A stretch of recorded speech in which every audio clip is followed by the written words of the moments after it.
Big TV భక్తి సమాచారం WhatsApp ఛానల్లో జాయిన్ అవ్వండి. అన్ని విశేషాలు ఎప్పటికప్పుడు తెలుసుకోండి. వామనుడు అయిన తర్వాత బాగా చూడండి, గమనించండి. పరశురాముడు, పరశు అంటే గండ్రగొడ్డలి, రాముడు ఒక పేరు. అప్పటిదాకా రాముడు లేడు, అప్పటి నుంచి రాముడులు వచ్చారు. ఆ పరశురాముడు ఏం చేశాడు? గండ్రగొడ్డలి ఆయుధంగా ఉంచుకున్నాడు. చూడండి, అన్నీ పోక ఆ అవతారానికి గండ్రగొడ్డలే ఎందుకు ఉంది? ఇప్పుడు మీరు ఆధునిక విజ్ఞానంగా, ఆధునిక చరిత్ర విజ్ఞానం అంతా చూస్తుంటే ఆది మానవుడు మొట్టమొదట ఏం చేశాడు అంటే షార్ప్ టూల్స్ వాడుకున్నాడు. ఆ షార్ప్ టూల్స్లోదే మనకి ఈ గండ్రగొడ్డలి. మరి ఈ గండ్రగొడ్డలతో ఏం చేసేవాడు? మనకి కథల్లో ఏముంది? క్షత్రియ రాజుల్ని చంపేశాడు, 21 సార్లు దండెత్తాడు. ఇదంతా పక్కన పెట్టాలి. అప్పుడు ఏం జరుగుతోంది? సమాజం అనేది ఏర్పడుతోంది. మానవులు అనేవాళ్ళు పుట్టుకొస్తున్నారు. జనాభా పెరగడం మొదలైంది. మానవులు ఎప్పుడైతే జనాభాగా అయ్యి సంఘజీవనం అనేది ఆరంభమైందో అప్పుడు అరాచకాలు ఎక్కువగా ఉండేవి. ఎందుకంటే మానవులకి ఎలా ఉండాలో తెలియదు. అప్పుడు ఆ అరాచకత్వాన్ని కాపాడాలి అంటే, దాని నుంచి మానవులందరూ సుఖప్రదమైన ప్రశాంతమైన జీవితం గడపాలంటే సంఘజీవన నియమాలు అవసరమయ్యాయి. అది సంఘజీవన నియమాల నిర్మాణ కాలం అండి, పరశురాముని కాలం అది. అప్పుడు ఏం చేశాడు? అడవుల్ని నరికారు. నరకడం కోసం గండ్రగొడ్డలి అంటే అడవులని నరికినందుకు మనకి భూమి దొరకడం ఆరంభించింది, మన జీవనం పెరగడం ఆరంభించింది, మానవ జీవనం పెరగడం ఆరంభించింది, మానవ సంఘాలు పెరగడం ఆరంభించాయి. మానవ సంఘాలు పెరుగుతున్నప్పుడు సంఘ నియమాలు పాటించే వాళ్ళు ముఖ్యులయ్యారు, సంఘ నియమాలు పాటించని వాళ్ళు దుష్టులయ్యారు.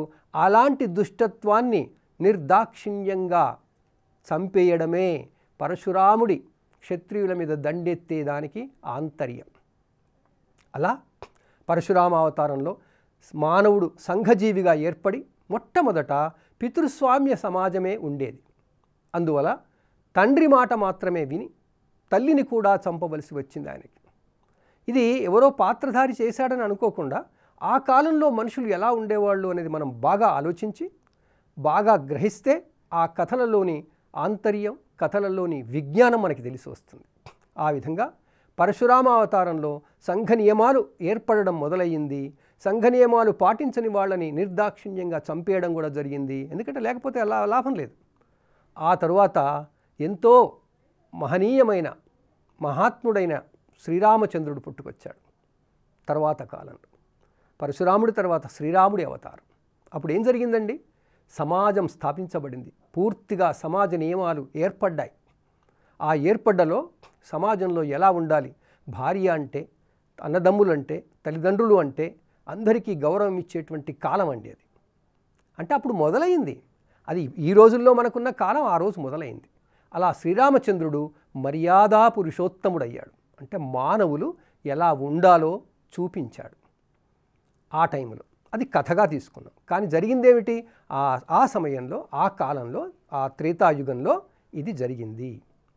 ఇప్పటిదాకా మీరు గమనించండి, ఏ అవతారంలోనూ మనుషులు అనేవాళ్ళు తక్కువ, దేవతలు రాక్షసులే ఎక్కువ.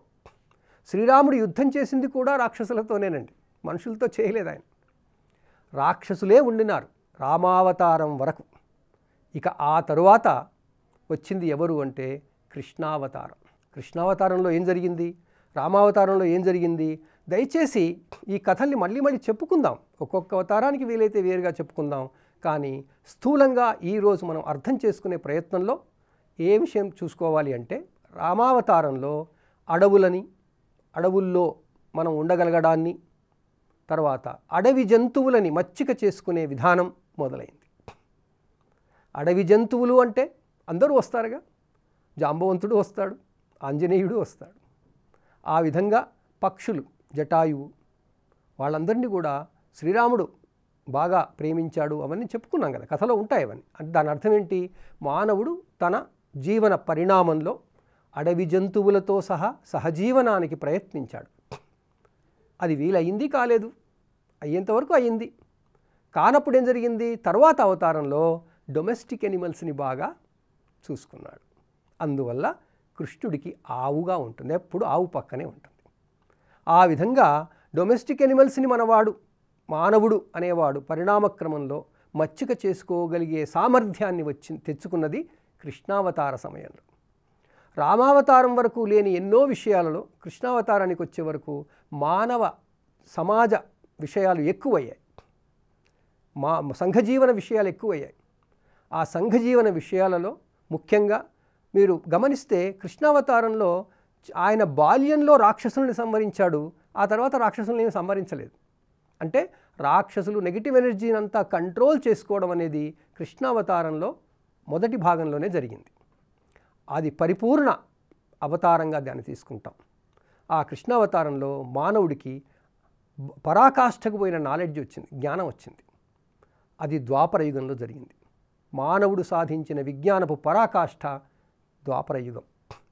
ఆ సమయంలో ఎంత విజ్ఞానం సంపాదించారంటే శ్రీకృష్ణుడు సుదర్శన చక్రం సంపాదించుకున్నాడు, తర్వాత అర్జునుడు గాంధీవం సంపాదించుకున్నాడు, బ్రహ్మాస్త్రం సంపాదించాడు. అర్థం ఏంటండి? వాళ్ళు ఏదో తపస్సు చేసి తెచ్చుకున్నారని కాదు. ఈరోజు మనం అనుకునే న్యూక్లియర్ బాంబులు, ఆటం బాంబులు ఇవన్నీ ఎలా వచ్చాయి? అలాగే ఆ కాలంలో మానవుడు పరిణితి చెందిన విజ్ఞానంతో తన జీవనం కొరకు అన్నిటినీ, ప్రకృతిని కూడా శాసించగలిగే స్థితికి వెళ్ళాడు. అయినా తన సంఘ నియమాలను ఎప్పుడూ ఉల్లంఘించలేదు. ఆ క్రమంలో కొంతకాలానికి మన ఇప్పుడు జరుగుతున్నట్టుగానే ఆ ద్వాపర యుగాంతంలో మానవులకి మధ్యన యుద్ధం మొదలైంది. అది మహాభారత యుద్ధంగా వచ్చింది. మన కృష్ణ భగవానుడు దాన్ని కూడా ఆపాలని ప్రయత్నించాడు, అది ఆపలేకపోయాడు. అప్పుడు అన్నీ మనకేం చెప్పాడు? ఇక ఇదంతే జరుగుతుంది, సృష్టి ఇలా జరుగుతూ పోతే, మానవ పరిణామం జరుగుతూ ఉంటే మనకి కావాల్సింది ఆత్మవిజ్ఞానం, మనకి కావాల్సింది ఉపనిషత్తుల సారాంశం అని అప్పుడు ఆ మహానుభావుడు వ్యాసుడు తన మహాభారతంలో శ్రీకృష్ణుని చేత మనకి భగవద్గీతని ఉపదేశింపచేశాడు. భగవద్గీత ఉపదేశం అంటే ఏమిటి? పూర్తిగా జీవితాన్ని అర్థం చేసుకుని అనుభవించి ఈ జీవనం అనే సమరంలోంచి మనం ఏం చెయ్యాలి అనే కర్తవ్యం తెలుసుకోవడం కొరకు మనకి భగవద్గీత రూపంలో మన విజ్ఞానం అంతా మనకు అందించబడింది. ఆ తరువాత ద్వాపర యుగం అయిపోయింది, కలియుగం ఆరంభమైంది. For more videos like this, subscribe Big TV channel.